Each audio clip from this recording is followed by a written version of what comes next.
Hello guys, and welcome to my site 2 or More. My name is Shelby Myers, and here is a quick 6-minute overview of my site.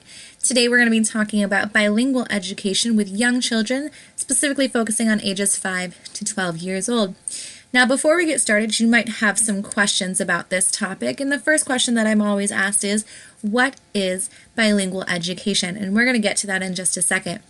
The second question is, what does bilingual education look like? And the third that I always get asked is, how does bilingual education affect young learners? Now let's take our first question here, and we're going to break it down just a little bit. And that question was, what is bilingual education? Well, bilingual education is defined as the use of 2 different languages in the classroom. Both of those languages are going to be used frequently and for the purpose of dual language frequency. Bilingual education is not the teaching of another language as an additional language. That is something else. And now that we've answered that question, we're going to kind of move on into our second question, which was, what does bilingual education look like? Now there are 2 major types of bilingual education. There's transitional bilingual education, and that is the use of both languages with an aim at promoting English proficiency. That's going to look something like a student needing to respond with hello instead of with bonjour. Both are right, but English is required. The second major type is immersion bilingual education. And that is using both languages in the classroom with an aim to be biliterate and bilingual. That's going to look something like a student responding with either hello or ciao, and both being accepted. Transitional bilingual education might look something like this. At the beginning of the year, about 75% of your day would be spoken in the students' home languages, while about 25% of the day would use English. At the same time, students and teachers are mostly speaking in the home language with short lessons throughout in English to try to promote that English fluency.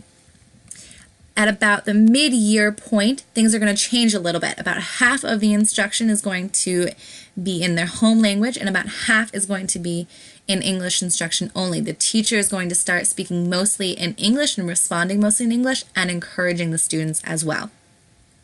Towards the end of the year, our home language is going to be used about 25% of the time, while the other 75% of the time is in English.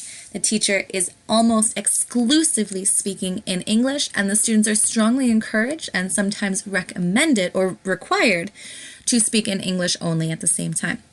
This makes it kind of difficult for students who transition into the classroom mid-year and is one of the downfalls of this type of bilingual education.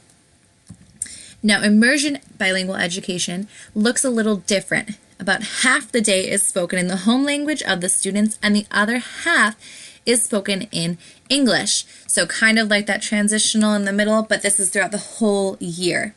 This might look something like science, some reading, some writing, and all of that being done in the students' home language, such as Spanish, French, Russian, any other language that they have. And they're also going to have more writing, reading, as well as possibly some math and some social studies, and they're being done solely in English. Now, this is going to look different for every classroom that you come in.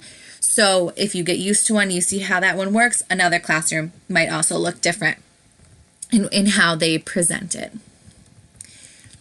And now finally, we're going to move on to our third and final question, which was, how does bilingual education affect young children? And I want to quickly talk about those myths that are out there regarding bilingual education that some of you may have heard and some of you may believe. And the first one is that bilingualism can cause language delays. Now, there is no data to back that up. Children who speak more than one language actually develop language skills about the same time as children who are monolingual or speaking only one language. Another myth that I want to discuss is the idea that when children mix their languages, it means that they are confused and having trouble becoming bilingual. Now again, this is not true. It's actually something called code switching or code mixing. We even do this within one language with just English, also called code switching. So it's actually a sign that they are getting better at the languages and more comfortable with both. There are other myths that you can find on my site if you're interested.